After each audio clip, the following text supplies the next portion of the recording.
This lesson is going to focus on the explosion of industrialization that occurred in the years following the end of the Civil War and the emergence of big business, the rise of monopolies and whatnot. So let's go ahead and begin. So first of all, let's begin by looking at the reasons for industrialization. Why did industry really take off in the years following the end of the Civil War? Well, for one, the United States is a country that's very rich in natural resources. Just a few examples would be coal. During this time period, coal deposits were discovered in places like western Pennsylvania and West Virginia. Obviously, you need coal if you're going to use steam-powered machinery, and oil. Oil was actually drilled for the first time in western Pennsylvania near the town of Titus, Pennsylvania, and it was later discovered in other parts of the Midwest, such as Ohio. So the availability of natural resources such as coal and oil is one thing that's going to make this new wave of industrialization possible. The United States was experiencing high levels of immigration during this time period, and obviously this is a source of labor. If you have a factory, you need someone to work in that factory. And these large numbers of immigrants really,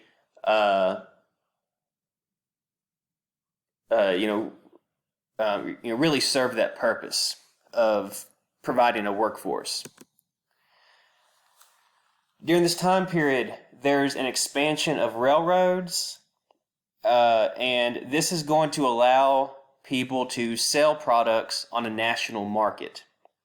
Now, it doesn't matter how quickly you can get your products from place to place. You also have to be able to advertise. You have to be able to get word out that you have something to sell. And that is where the communications revolution comes in. Obviously, the telegraph had been around since the 1840s, but on top of that, in the 1870s, there's also the invention of the telephone. And so this combination of instant communication combined with the national railroad system makes it possible to sell products on a national scale. And this, of course, is going to encourage the further development of industrialization.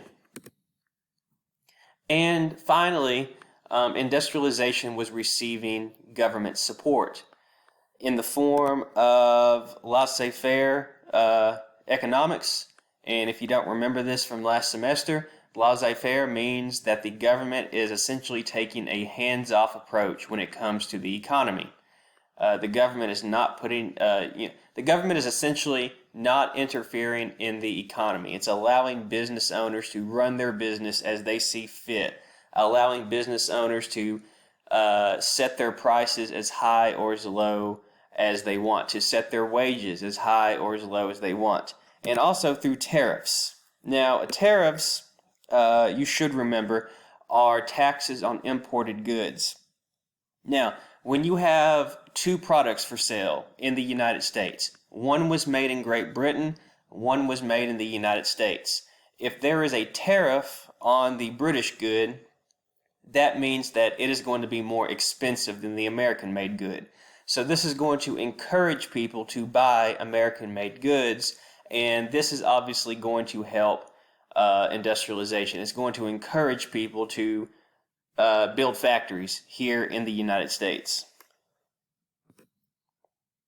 There is the first oil well in Titusville, Pennsylvania, drilled by Edwin Drake.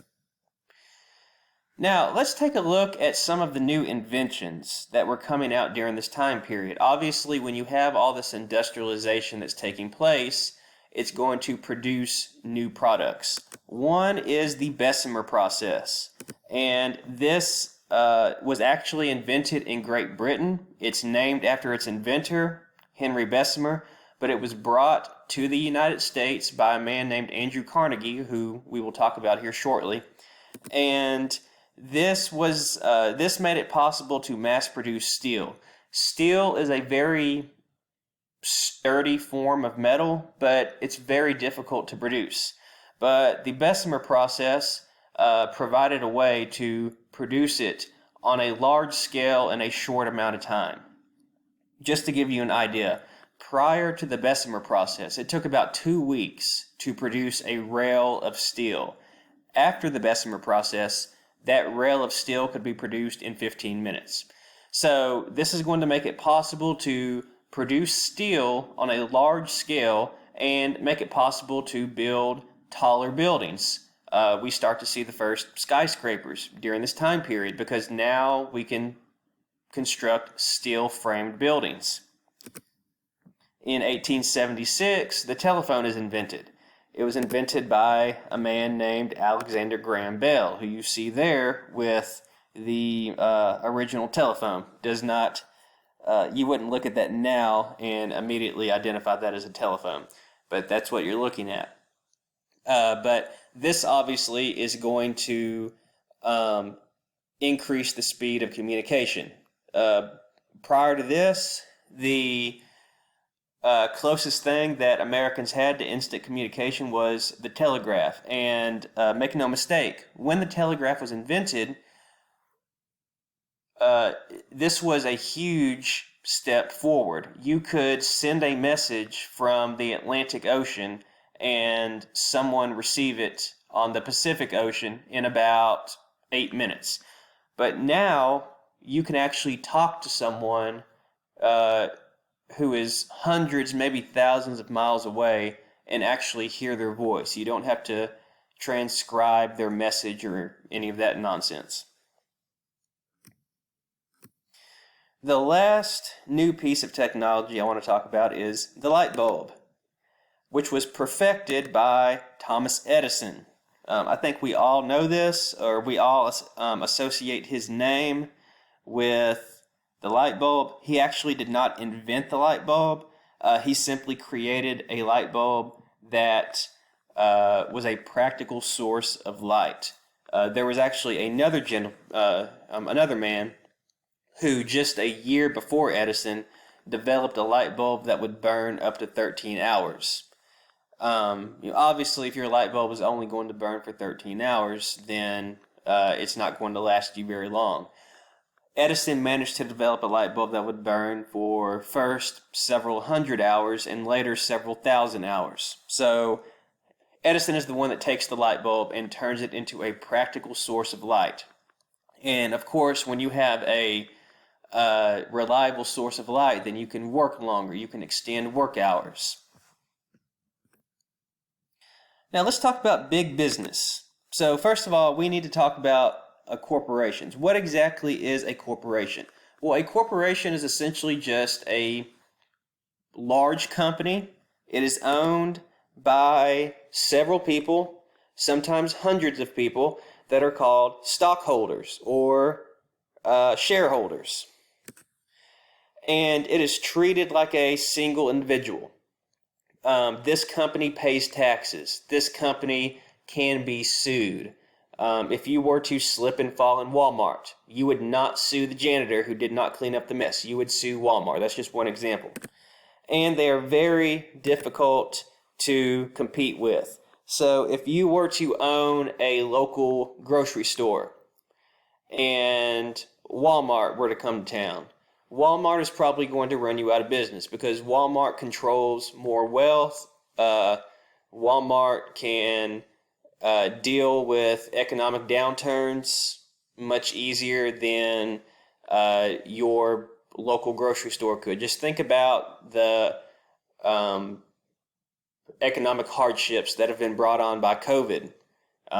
You don't hear about Walmart suffering. You don't hear about Target suffering. You hear about the locally owned businesses. Well, it's kind of the same thing here. These big corporations are very difficult to compete with. Now, in 1873, there is an economic downturn. It's essentially an economic depression that is known as the Panic of 1873.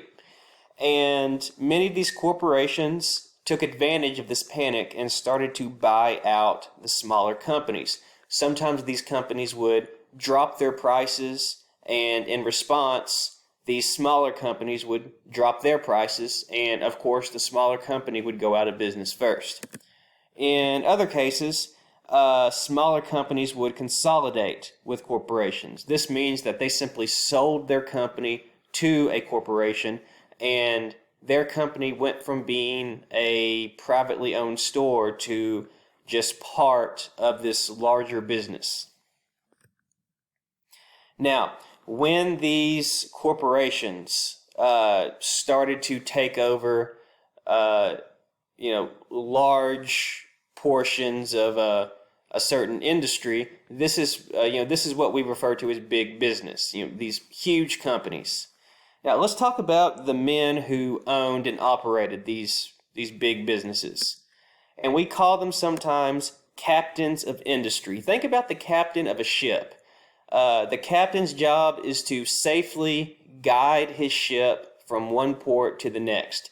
And these owners of these corporations, they were sometimes called captains of industry because they were guiding the United States out of this time period where everyone used candles and lanterns and telegraphs into this future where we had light bulbs and telephones and skyscrapers and eventually automobiles and so on and so forth. Other people sometimes called them robber barons.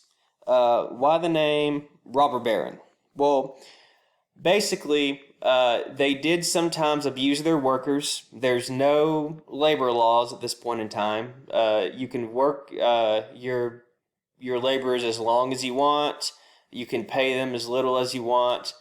So some people thought that these guys are just out to make an easy dollar, or make money by any means necessary.